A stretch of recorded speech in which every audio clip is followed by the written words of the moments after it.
معزز حاضرین،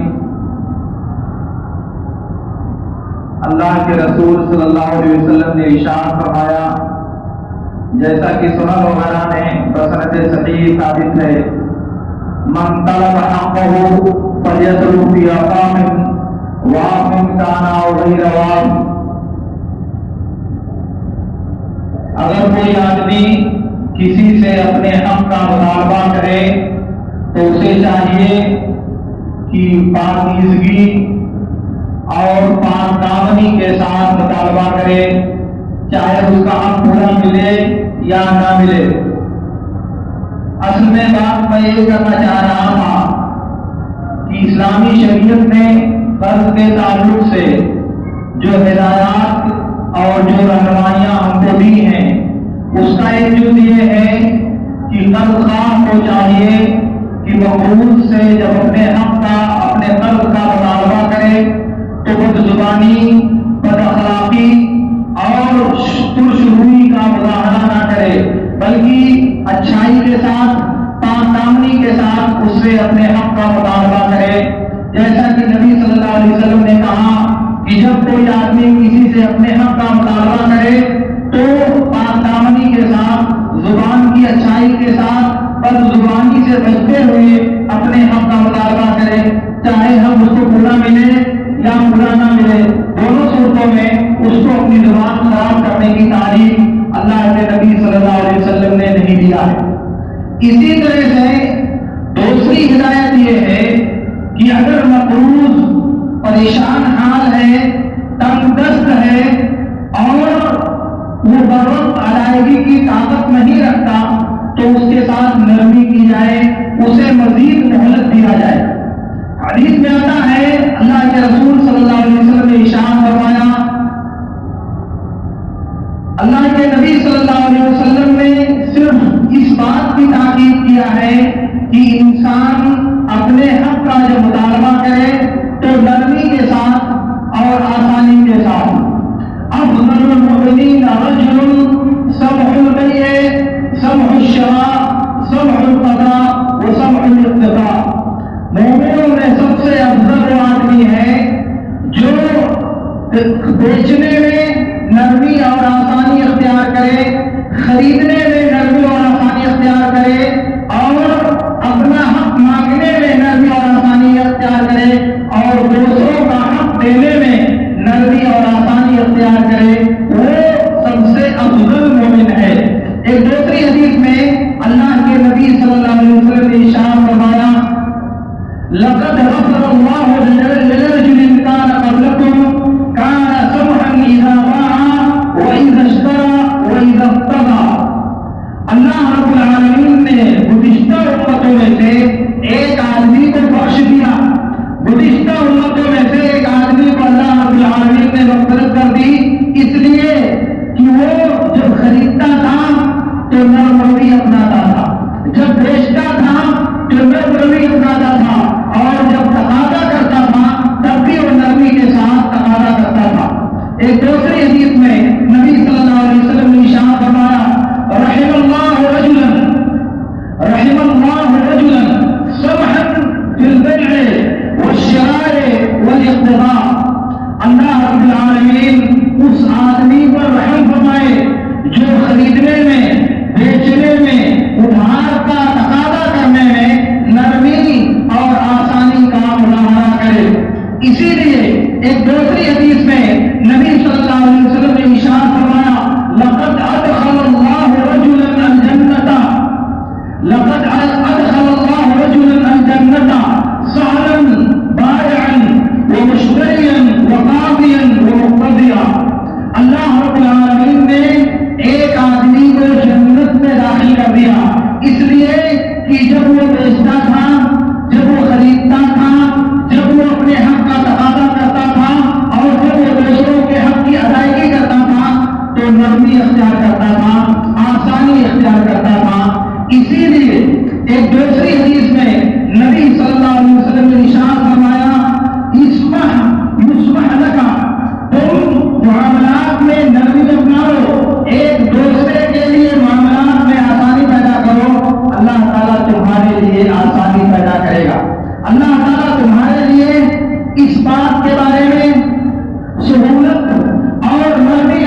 کے نبی صلی اللہ علیہ وسلم نے فرمایا جس نے کسی پریشان حال کو مہلت دیا، قرض کی ادائیگی کی مدت میں کشادگی کر دیا، تو اس کو ہر دن کے بدلے میں اسی کے مثل یعنی قرض کے وقت صدقہ کرنے کا ثواب اللہ رب العالمین دے گا۔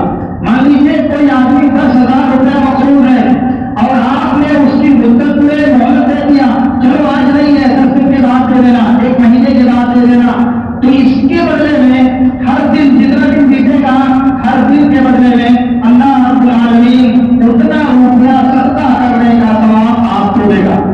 پھر اللہ کے نبی صلی اللہ علیہ وسلم نے فرمایا من انذر معذرا فله بكل يوم مثلي صدقہ، جس نے کسی آدمی کو قرض کی ادائیگی میں مہلت دیا تو اس کو ہر دن کے بدلے میں 2 گنا صدقہ کرنے کے برابر ثواب ملے گا۔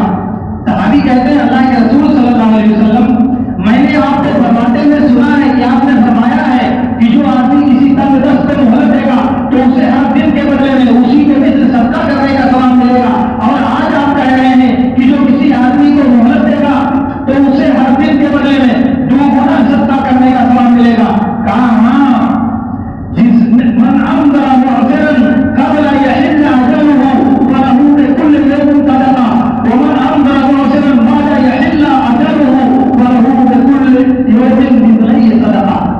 کہا ہاں، میں نے دونوں باتیں کہی ہیں۔ جو آدمی قرض کی ادائیگی کا وقت آنے سے پہلے مہلت دیتا ہے تو اس کو ہر دن کے بدلے میں 1 گنا اسی جیسا مال صدقہ کرنے کے برابر اللہ تعالیٰ اسے ثواب دے گا، اور اگر وقت ہو جانے کے بعد ادائیگی کی مدت پوری ہو جانے کے بعد مزید اس کو وقت دیتا ہے تو اس کو ہر دن 2 گنا صدقہ کرنے کا ثواب اللہ رب العالمین اس کو دے گا۔ فرض کر لیجیے کہ 10,000 روپے آپ کا قرض ہے، آپ نے اسے 30 دن کی مہلت مزید دے دیا اور ہر دن کے بدلے میں آپ کو 20,000 روپیہ صدقہ کرنے کا ثواب مل رہا ہے۔ 60 دن کے حساب سے آپ اس کو جوڑیں، یہ فضیلت آسان نہیں ہے، اور یہ معاملے کی وہ قسم انتہائی آسانی سے آدمی نہیں کر سکتا جب تک اس کے دل میں ایمان، اس کے دل میں یقین، اللہ کی شریعت پر عمل کرنے کا جذبہ اور اللہ کے نبی کی سنتوں کو اپنی زندگی میں نافذ کرنے کا حوصلہ نہیں ہوگا، تب تک آسانی سے انسان اس پر عمل نہیں کر سکتا۔ اس لیے یہ جو باتیں میں آپ سے عرض کر رہا ہوں اس کا مصداق اللہ رب العالمین نے ہم ہی لوگوں کو بتایا۔ بخاری اور مسلم کی روایت میں ہے اللہ کے رسول صلی اللہ علیہ وسلم نے ارشاد فرمایا تم سے قبل کے لوگوں میں ایک آدمی تھا، اس کا انتقال ہو گیا، وہ اللہ رب العالمین کے پاس پہنچا، کہا کہ کیا عمل کیا تم نے؟ کہا کچھ عمل نہیں کیا، کوئی نیک کام نہیں ہے میرے پاس۔ فرشتوں سے کہا ذرا دیکھو کس کے پاس کوئی نیکی ہے کہ نہیں؟ تو اس آدمی نے کہا اللہ تعالیٰ میں نے کوئی نیکی نہیں کیا سوائے اس کے کہ تو نے مجھے دولت دیا تھا، تو نے مجھے مال دیا تھا، اور میں جب اپنے خادموں اور نوکروں کو وصولی کے لیے بھیجتا تھا تو ان سے کہتا تھا کہ تم جو صاحب استطاعت ہیں، جو مالدار ہے، ادائیگی کی طاقت رکھتے ہیں، ان کے ساتھ تم نرمی کرنا، اور جو تندرست ہیں، ادائیگی کی طاقت نہیں رکھتے، ان کو تم مہلت دے دینا، ان کو تم موقع دے دینا۔ تو اللہ رب العالمین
کہ اللہ رب العالمین ہم کو معاف کر دے.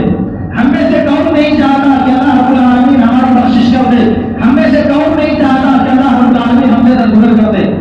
لیکن اس کے لیے راستہ کون سا بنایا جاتا ہے, اس کے لیے طریقہ کون سا منتخب کیا جاتا ہے, یہ ذرا کبھی آپ سوچیے گا.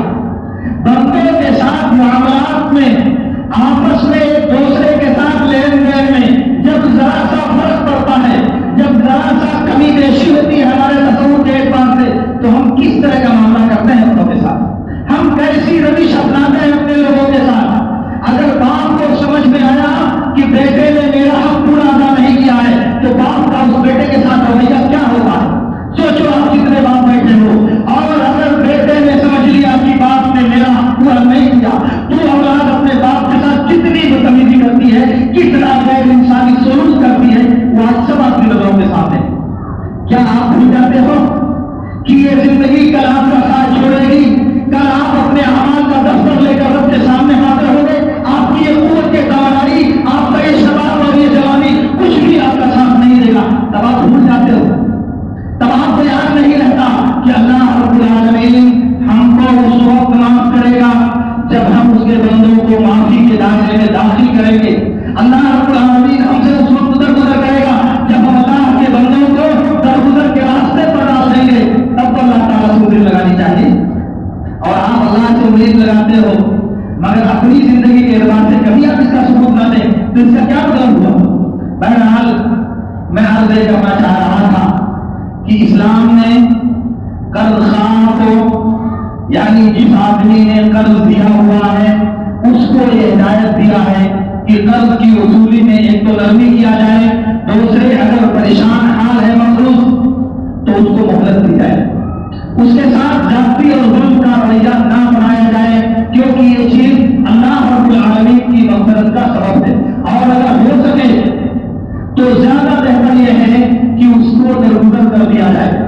صحیح مسلم کی ایک روایت میں ہے, ایک آدمی ایک صحابی کے مقروض تھے, انہوں نے ان سے مطالبہ کیا کہ میرا قرض دے دو. کہا کہ میں ادائیگی کی طاقت نہیں رکھتا ہوں, میں تمہارا قرض ادا نہیں کر سکتا. کہا اللہ کی قسم, کہا اللہ کی قسم میں ادا نہیں کر سکتا. پھر کہا کیا اللہ کی قسم تم ادا نہیں کر سکتے ہو؟ کہا نہیں. تو انہوں نے کہا کہ جاؤ, میں نے تمہارا قرض معاف کر دیا, کیونکہ میں نے نبی صلی اللہ علیہ وسلم کو فرماتے ہوئے سنا ہے, من انذر معسرا او وضع عنه من انذر معسرا او وضع عنه وضع الله تعالى عنه كربة من كرب يوم القيامة. کہ جس آدمی نے کسی تنگ دست کو مہلت دیا یا اس کا قرض ثابت کم کر دیا یا معاف کر دیا, تو اللہ تعالیٰ قیامت کے دن اس کی مصیبتوں کو ٹال دے گا. اللہ رب العالمین قیامت کی مصیبتوں کو اس سے ہٹا دے گا. اور دوسری روایت میں ہے کہ اللہ رب العالمین اسے اپنے عرش کے سائے میں جگہ دے گا. اللہ رب العالمین اسے اپنے عرش کے سائے میں جگہ دے گا. جو تنگ دست انسان کے قرض میں کمی کر دے گا, یا اسے معاف کر دے گا, یا اسے مہلت دے دے گا, یا اسے مہلت دے دے گا. اس لیے قرض کی ادائیگی کا معاملہ آپس میں ایک دوسرے سے قرض لینے کا معاملہ ہم سے ان تمام باتوں کا تقاضا کرتا ہے. ہمیں معاملات دنیا میں آپسی لین دین میں اللہ کی ہدایات کو مد نظر رکھتے ہوئے رب سے اس کی رحمت کی امید رکھنی چاہیے, اللہ سے اس کی رضا کی تمنا کرنی چاہیے کہ جب معاملات میں آپ اپنی زندگی کے امور طے کرنے میں اللہ کی شریعت کے مطابق یہ معاملہ انجام دیں گے, تو آپ گویا کہ اس وقت بھی اللہ کی عبادت میں ہیں, اس وقت بھی آپ اللہ کی بندگی میں ہیں. اللہ کی بندگی صرف یہ نہیں ہے میرے دوستوں کہ روزہ رکھ لیا, نماز پڑھ لیا, حج کر لیا, بلکہ پوری زندگی انسان اللہ کی بندگی اور عبادت میں اس وقت اپنے آپ کو داخل کر سکتا ہے جب وہ یہ تصور لے کر کے زندگی کے معاملات کو انجام دے کہ میں قرض اس کو اس لیے دے رہا ہوں کہ اللہ رب العالمین نے مجھے حکم دیا ہے, قرض اس لیے دے رہا ہوں کہ مجھے آدھا مال صدقہ کرنے کا ثواب ملے گا, میں اسے مہلت اس لیے دے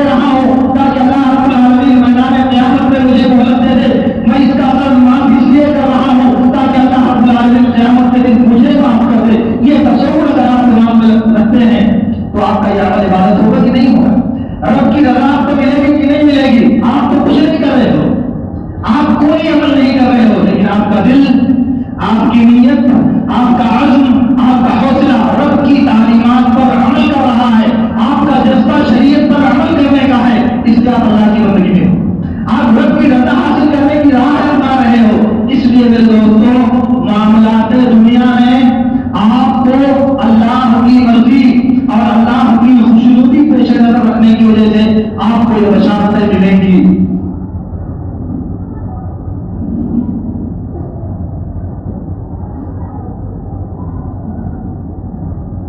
قرض دینے کے بعد ایک بہت اہم چیز یہ ہے کہ قرض دینے کے بعد اگر انسان اس قرض کی وجہ سے نفع حاصل کرتا ہے، فائدہ حاصل کرتا ہے، تو یہ سود ہے اور حرام ہے۔ کوئی بھی انسان کسی انسان کو قرض دیتا ہے، قرض دینے کے بعد وہ اس سے فائدہ حاصل کرنا چاہتا ہے، نفع حاصل کرنا چاہتا ہے، تو یہ اس کے لیے جائز نہیں ہے۔ کیوں؟ اس لیے کہ ایک فقہی قاعدہ یہ ہے، کل قرض جر منفعۃ فهو ربا۔ اس کے شواہد بہت ہیں کتاب و سنت میں، لیکن سرگست میں آپ سے عرض کرنا چاہتا ہوں کہ ہر وہ قرض اور ہر وہ ادھار جس کی وجہ سے انسان کو فائدہ حاصل ہو، جس کی وجہ سے انسان کو نفع حاصل ہو، وہ سود ہے اور وہ جائز نہیں ہے۔ مثال کے طور پر آپ نے کسی کو 10,000 روپے قرض دیے، شرط یہ ہے کہ 1 مہینہ بعد تم 10,100 روپے واپس کرو گے۔ یہ 100 روپے جو آپ کو مل رہے ہیں وہ 1 مہینہ کی جو مدت ہے اسی وقت کے بدلے میں ہے، اور ظاہر ہے کہ یہ سود ہے، آپ کے لیے جائز نہیں ہے۔ آپ نے ایک سامان بیچا، ایک سامان جس کی قیمت مارکیٹ میں 10,000 روپے ہے، اگر وہ نقد لے گا تو آپ اسے 10,000 روپے میں دو گے، لیکن اگر وہ ادھار لیتا ہے تو آپ اس سے 10,500 روپے لو گے، کیونکہ وہ 4 مہینے کے بعد یا 6 مہینے کے بعد آپ کو پیسہ ادا کرے گا۔ یہ 10,000 کا سامان بیچتے ہوئے یہ جو 500-1,000 روپے آپ زائد لے رہے ہو وہ کس کے بدلے میں؟ کون سی قیمت کا سامان ہے اس قیمت کے بدلے میں؟ ظاہر ہے کہ جو مال آپ نے دیا اس کی قیمت تو 10,000 ہے، کیونکہ اگر وہ 10,000 آپ کو چن کر دیتا تو 10,000 میں دے دیتے، لیکن چونکہ وہ ادھار دے رہا ہے، گویا کہ وہ ایک مجبور انسان ہے جو بروقت سامان کی قیمت ادا کرنے سے عاجز ہے، تو آپ اس کی مجبوری کا فائدہ اٹھا کر اس سے آگے آنے والے 6 مہینے میں 10,500 روپے وصول کرنا چاہتے ہیں۔ یہ 500 کس کا ہے؟ یہ اسی قرض کا بدل ہے، یہ اسی قرض کی وجہ سے آپ نفع کمانا چاہ رہے ہو، اور ہر قرض جس کی وجہ سے انسان نفع کمائے وہ سود ہے۔ اسی لیے معاملات کے اندر جو ادھار لین دین کیا جاتا ہے، اس ادھار لین دین کے نتیجے میں اگر ادائیگی کے وقت کچھ مال زیادہ ادا کرنے کی شرط ہے تو وہ سود ہے۔ کسی بھی طرح سے کوئی بھی نام دے لو آپ اس کو، نام دینے سے صورت مسئلہ پر کوئی فرق نہیں پڑے گا، لیکن پیسہ ادھار اور قرض دینے کے بدلے میں اگر اس سے نفع حاصل کیا جا رہا ہے، 100 دے کر کے 101 روپے حاصل کیا جا رہا ہے، تو یہ ایک اضافہ جو 1 روپیہ ہو رہا ہے اس کو سود کہا جاتا ہے اور یہ حرام ہے۔ اب فرض کر لیں آپ نے 10 لاکھ روپیہ رکھا، بینک میں لے جا کے جمع کر دیا، بینک ہر مہینے آپ کو 50,000 روپیہ دیتا ہے، آپ گھر بیٹھو اور کھاؤ اس کو، وہ 50,000 روپیہ بینک آپ کو کیوں دے رہا ہے؟ اس لیے کہ 10,000 اس کے پاس 10 لاکھ روپیہ آپ نے اس کو قرض دیا ہوا، اسی پیسے کے بدلے میں آپ کو 50,000 روپے مہینے دیتا ہے۔ سارے لوگ جانتے ہیں کہ یہ سود ہے، یہ سود ہے، اس کا کھانا حرام ہے۔ یہی سیم کیفیت آپ نے جب مال دیا اس کو 10 لاکھ کا، اور اگلے مہینے جب آپ اس سے وصول کرو گے تو 10.5 لاکھ روپے وصول کرو گے، 2 مہینہ 4 مہینہ 6 مہینے کے بعد۔ یہ جو زیادہ آ رہا ہے 10 لاکھ سے وہ کیا ہے؟ بینک دے تو سود ہے، آپ سامان کے بدلے میں وصول کرو تو سود نہیں ہے۔ ظاہر ہے دونوں میں کوئی فرق نہیں ہے۔ ایک اور فرق چلتا ہے، ذرا سن لیجیے کام کھول کر کے، بمبئی وغیرہ میں اور ساؤتھ کے بہت سے علاقوں میں ایک چیز جس کو ہیوی ڈپازٹ کہا جاتا ہے۔ ہیوی ڈپازٹ کا مطلب یہ ہوتا ہے کہ کوئی کمرہ، کوئی رہائش گاہ، گھر آپ کو کرائے پر لینا، تو کرائے پر لیتے وقت بہت زیادہ پیسہ جمع کیا جاتا ہے۔ مان لیجیے اگر وہ مکان 10 لاکھ روپے کا ہے تو